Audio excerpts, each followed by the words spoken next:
Everyone, welcome back to our channel Padhaku Log. My name is CS Payal Popli and आज इस video में हम बात करने वाले हैं कि कॉन्ट्रैक्ट क्या होता है और इसे फॉर्म कैसे किया जा सकता है।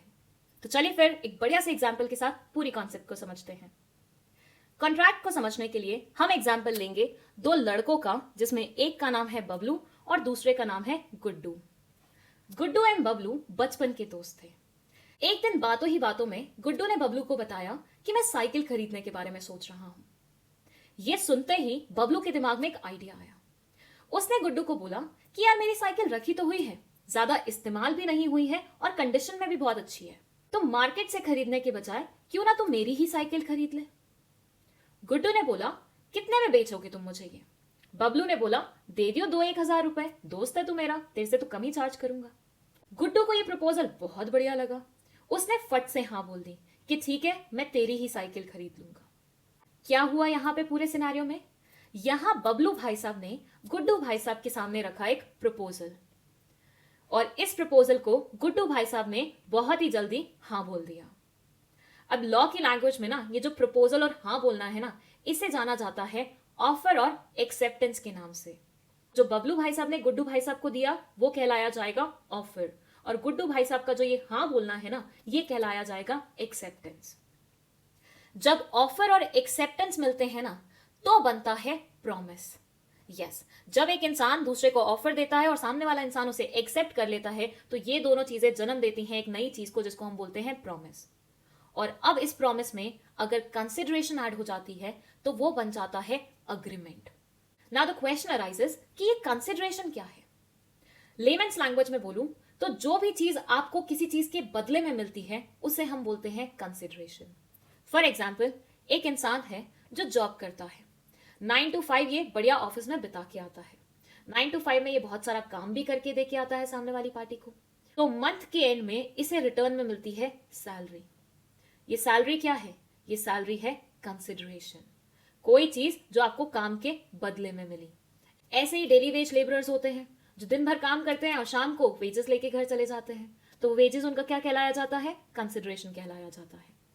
यहां बबलू और गुड्डू के एग्जाम्पल में गुड्डू भाई साहब जो 2,000 रुपए बबलू भाई साहब को देने के लिए तैयार हुए थे, वो 2,000 रुपए और कुछ नहीं, कंसिडरेशन ही है। सो प्रॉमिस में कंसिडरेशन ऐड होगा तो क्या बनेगा? अग्रीमेंट बनेगा। तो अभी फिलहाल बबलू और गुड्डू भाई साहब के बीच में बन चुका है एक अग्रीमेंट। लेकिन इस अग्रीमेंट के साथ एक छोटी सी दिक्कत होती है। वो दिक्कत क्या है? वो दिक्कत ये है कि व्हाट इफ कल कोई भी पार्टी बबलू या गुड्डू में से ये पर्टिकुलर काम जो उन्होंने प्रॉमिस किया था करने का, ये करने से मना कर देते हैं। या तो बबलू भाई साहब गाड़ी बेचने के लिए मना कर देता है एंड मोमेंट पे, या फिर गुड्डू भाई साहब गाड़ी खरीदने के लिए मना कर देता है एंड मोमेंट पे। ऐसे में तो सामने वाली पार्टी का नुकसान हो जाएगा। भाई, गुड्डू भाई साहब ने पता नहीं कितने ऑफर्स रिजेक्ट किए थे जस्ट बिकॉज बबलू भाई साहब का ऑफर। तो अगर बबलू भाई साहब मना करेंगे तो गुड्डू भाई साहब का तो नुकसान ही हुआ ना, कि भैया इतने सारे ऑफर्स रिजेक्ट कर दिए तेरे चलते हुए। या फिर बबलू भाई साहब सोच के बैठे हुए थे कि गुड्डू को ही बेचनी है और 4 कस्टमर उनके पास पहले आए थे बट उन्होंने उनको ना कर दिया, तो यहाँ पे उनका भी नुकसान हुआ। तो किसी भी पार्टी का नुकसान नहीं हो अपोजिट पार्टी के एंड मूवमेंट पे ना बोलने की वजह से, इसलिए इस अग्रीमेंट में ऐड की जाती है लीगल एनफोर्सेबिलिटी, जिससे जन्म होता है कॉन्ट्रैक्ट का। क्या बोला मैंने यहां पे? मैंने ये बोला कि अग्रीमेंट में जब हम लीगल एनफोर्सेबिलिटी ऐड कर देते हैं तो वो बन जाता है कॉन्ट्रैक्ट। अब ये क्वेश्चन उठता है कि लीगल एनफोर्सेबिलिटी क्या है? तो लीगल एनफोर्सेबिलिटी का मतलब ये है कि एंड मोमेंट पे कोई भी पार्टी अगर अपना काम करने से मना कर देती है, जो चीजें तय की थी, जो प्रोमिसेस किए थे, अगर उसे पूरा करने से मना कर देती है, तो उस इंसान को कोर्ट में घसीटा जा सकता है, उस इंसान के अगेंस्ट केस हो सकता है। इसे बोला जाता है लीगल एनफोर्सेबिलिटी। मतलब लॉ जबरदस्ती एनफोर्स करवाएगा तुमसे वो काम, अगर तुमने कॉन्ट्रैक्ट बनाया हुआ है तो। नाउ द क्वेश्चन अराइजेस कि इस चीज की जरूरत ही क्या है। इस क्वेश्चन के आंसर से आपको कॉन्ट्रैक्ट की कॉन्सेप्ट और ज्यादा अच्छे से समझ में आएगी। देखिए, ये बबलू और गुड्डू का तो बहुत छोटा सा एग्जाम्पल है, बट इमेजिन करिए बड़े बड़े बिजनेसमैन को। बड़े बिजनेसमैन जब आपस में डील करते हैं और एंड मोमेंट पे कोई भी एक पार्टी अपना जो भी काम होता है वो करने से मना कर दे, तो सामने वाली पार्टी का तो बहुत भारी नुकसान हो सकता है ना। तो वो नुकसान नहीं हो, इसलिए पहले से ही दोनों पार्टीज ये मेक श्योर करती हैं कि ये आपस में कॉन्ट्रैक्ट कर ले। कॉन्ट्रैक्ट करने से काइंड ऑफ इनको एक गारंटी मिल जाती है कि सामने वाला अपनी बात से नहीं मुकरेगा। वो बोलते हैं ना कि अगर आपको सामने वाले पे यकीन नहीं होता तो आप उससे चीजें लिखवा लेते हो साइन करवा के। वो क्यों किया जाता है? एक एविडेंस तैयार करने के लिए। कॉन्ट्रैक्ट काइंड ऑफ एक गारंटी दे देती है कि सामने वाला इंसान एंड मूवमेंट पे नहीं मुकरेगा, और अगर मुकर गया तो लॉ में आपको जस्टिस प्रोवाइड किया जाएगा, कॉम्पेंसेशन मिलेगी, सामने वाले को पेनल्टी बेयर करनी पड़ेगी या फिर पनिशमेंट लेनी पड़ेगी। ठीक है। सो ऑफर अगर एक्सेप्टेंस से मिलता है तो ये बनता है प्रॉमिस, प्रॉमिस जब कंसिडरेशन से मिलता है तो वो बनता है अग्रीमेंट, और अग्रीमेंट में अगर लीगल एनफोर्सेबिलिटी ऐड कर दी जाती है तो वो बन जाता है कॉन्ट्रैक्ट।